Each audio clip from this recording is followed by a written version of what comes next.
Hello friends, तो आज का हमारा टॉपिक है speed, time and distance. Speed, time and distance, जिसको हम लोग हिंदी में कहते हैं चाल, समय तथा दूरी। इसको पढ़ने में सबसे पहला फॉर्मूला जो हम लोग पढ़ते हैं इसको शुरुआत करने में, स्पीड यानी जिसको हम कहते हैं चाल। चाल बराबर होता है क्या? दूरी बटे समय। क्या? दूरी बटे समय। दूरी को हम क्या कहते हैं? डिस्टेंस। और चाल को हम क्या कहते हैं? स्पीड। और समय को हम कहते हैं टाइम। तो हो गया speed is equals to distance upon time. चाल बराबर दूरी बटे समय। इसमें पढ़ने में हम लोग सबसे पहली चीज जानते हैं। सबसे पहली चीज क्या है कि फॉर्मूले से हम और क्या क्या सीख सकते हैं, वो सारी चीजें हमें देख लेनी है पहली बार में। बात समझिए कि अगर मैं कह दे रहा हूं आपके जो डिस्टेंस है, डिस्टेंस जिसे हम लोग कह रहे दूरी, ये है नियतांक यानी कांस्टेंट। समझिए दो लोग आदमी हैं, वो सेम डिस्टेंस ट्रेवल कर रहे हैं। मान चलिए दोनों ने 100 किलोमीटर की दूरी ट्रेवल की है। तो अब मैं अगर कहूं कि किसके टाइम ज्यादा लगेगा या किसकी स्पीड ज्यादा होगी, तो हम इस रिलेशन से निकाल सकते हैं कि स्पीड जो होगा वो इनवर्सली प्रोपोर्शनल होगा टाइम के, यानी speed is proportional to 1 upon time. क्यों? क्योंकि डिस्टेंस अब दोनों को लग रही है बराबर, और ये डिस्टेंस आपका हो गया है कांस्टेंट। डिस्टेंस कांस्टेंट हो गया तो यानी दो आदमी है, अगर दोनों ने सेम डिस्टेंस ट्रेवल की है तो ये वैल्यू दोनों में हो गई सेम। तो अब हमारा डिपेंडेंसी किस पे हो गई है? डिपेंडेंसी हमारी हो गई है स्पीड और टाइम पे। स्पीड और टाइम पे हमारी डिपेंडेंसी हो गई। अगर हमारी स्पीड ज्यादा है तो टाइम हमें लगेगा कम, और अगर हमारी स्पीड है कम तो हमें टाइम लगेगा ज्यादा। यानी इससे हम ये कह सकते हैं कि स्पीड अगर ज्यादा है तो टाइम हमारा कम लगेगा। इनवर्स रिलेशन का मतलब होता है कि एक के बढ़ने से दूसरी घटे और दूसरे के बढ़ने से पहली घटे, ये चीज है। दूसरा अगर हम देखें, दूसरी अगर मैं बात करूं कि आपको मैं कह दे रहा हूं टाइम यानी समय जो है कांस्टेंट है। वैसे समय कांस्टेंट होता नहीं है, समय कांस्टेंट नहीं कर सकते, लेकिन मान लीजिए कि समय कांस्टेंट है। दो आदमी को एक जगह जाने में टी समय लगता है, या ये मैं कहूं टी टाइम लगता है, मतलब टाइम लग रहा है वो सेम है। अगर टाइम सेम लग रहा है तो आप देखेंगे ये वाली वैल्यू अब अगले केस में हो गई है कांस्टेंट। कांस्टेंट यानी नहीं था। अब ये अगर कांस्टेंट हो गई तो दोनों में ये वैल्यू हो गई सेम। तो डिपेंड किस पे करेगी वो सारी चीजें? स्पीड पे और डिस्टेंस पे। डिपेंड किस पे करेगी? स्पीड पे और डिस्टेंस पे। इसलिए रिलेशन निकल के आता है speed is proportional to distance. समझिए अब अगर डिस्टेंस ज्यादा है और दोनों आदमी सेम स्पीड से चल रहे हैं, मान के चलिए दो व्यक्ति हैं, एक पहला व्यक्ति है दूसरा व्यक्ति है। अब दोनों में से समझिए स्पीड और डिस्टेंस के रिलेशन से मान के चलिए दोनों की स्पीड, अब दोनों में, इसमें मैं कह दे रहा हूं टाइम के साथ स्पीड भी सेम होगी। अगर इसको डिस्टेंस कम ट्रेवल करना है, स्पीड सेम है, तो जाहिर सी बात है समय की कांस्टेंसी रह ही नहीं जाएगी। क्योंकि अगर डिस्टेंस कम हो गया, स्पीड सेम हो गई, तो इसको जाहिर सी बात है कम समय लगने लगेगा। तो इसलिए ये वाला आपका रिलेशन बन ही नहीं पाएगा। यानी अगर स्पीड, फिर से समझिएगा, अगर स्पीड प्रोपोर्शनल टू डिस्टेंस है और मैं ये कह दे रहा हूं कि डिस्टेंस अगर दोनों सेम स्पीड से लग रहे हैं, मतलब एक वैल्यू कांस्टेंट थी, दूसरी वैल्यू मैं कांस्टेंट मान ले रहा हूं, दूसरी वैल्यू अगर मैंने कांस्टेंट मानी तो डिस्टेंस ऑटोमेटिकली बराबर हो जानी है। अगर डिस्टेंस बराबर नहीं होगी तो ये इस रिलेशन को फॉलो करेगा ही नहीं। क्योंकि अगर डिस्टेंस हो गई, मान के चलिए इसकी ज्यादा या कम, ज्यादा हो गई तो स्पीड अगर दोनों की सेम है तो टाइम ऑटोमेटिकली इसका हो गया ज्यादा, टाइम ज्यादा हो गया तो ये रिलेशन ये लग ही नहीं सकता।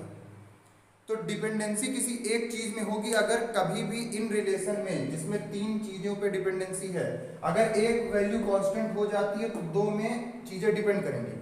अगर दो वैल्यू कांस्टेंट हुई तो तीसरी ऑटोमेटिक इक्वल हो जाती है, फिर उसमें कोई चेंज नहीं आएगा। अगर दो वैल्यू आपस में सेम हुई तो तीसरी ऑटोमेटिकली इक्वल हो जाती है। तो ये बात समझ में आई कि स्पीड आपकी प्रोपोर्शनल हो गई डिस्टेंस के। अब अगर मैं कहता हूं कि स्पीड आपका क्या है? स्पीड आपकी है कांस्टेंट। अब अगर स्पीड कांस्टेंट है, मैं कह रहा हूं टाइम इधर ले आओ, तो क्या होगा, speed into time is equals to क्या, डिस्टेंस। स्पीड हो गई आपकी 4 गुणे समय, ये बराबर किसके होगा, दूरी के। यही समझिए, ये वैल्यू आपकी हो गई कांस्टेंट यानी नियतांक। अगर ये नियतांक हो गई तो इस पे डिपेंड करेगा नहीं, अब डिपेंडेंसी हो गई स्पीड और डिस्टेंस पे, यानी कि आपका स्पीड, यहां हमने स्पीड कांस्टेंट किया है, तो स्पीड हो गई आपकी कांस्टेंट, तो अब डिपेंडेंसी हो गई टाइम और डिस्टेंस पे, तो time is directly proportional to distance.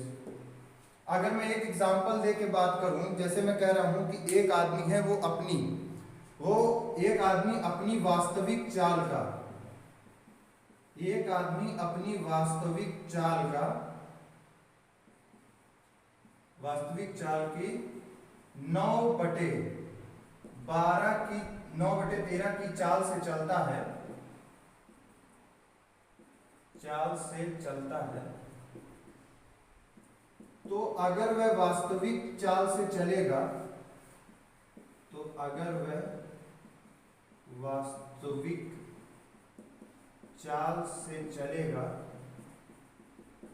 तो कितना समय लेगा।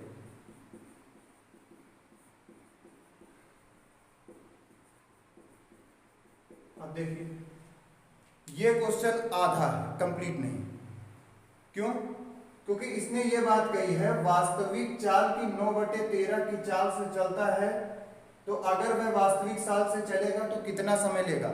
हमें जब तक ये नहीं पता होगा कि 9/13 उसकी वास्तविक चाल है, तो अगर 9/13 से चल रहा है कोई दूरी, तो कितना समय लेगा, अगर हमें ये पता हो तो हम पूरा क्वेश्चन निकाल सकते हैं। तो क्वेश्चन कंप्लीट कैसे होगा, वास्तविक चाल की 9/13 की चाल से चलता है तो 39 आर लेता है, तो अगर वह वास्तविक चाल से चलेगा तो कितना समय लेगा। तो समझिए, एक ही व्यक्ति है, वो पहले अपनी वास्तविक चाल के 9/13 से चलता है, मतलब उसकी पहले जो चाल रही होगी वो 13 यूनिट रही होगी। देखिए, रेशियो में कभी भी कोई चीज दी हो, यानी अनुपात में कोई भी चीज दी हो, तो वो एग्जैक्ट वैल्यू कभी नहीं होती, यानी उसकी एग्जैक्ट वैल्यू वो नहीं है। ये रेशियो में है, ये इसकी एग्जैक्ट वैल्यू नहीं है, चाल की एग्जैक्ट वैल्यू 13 नहीं है।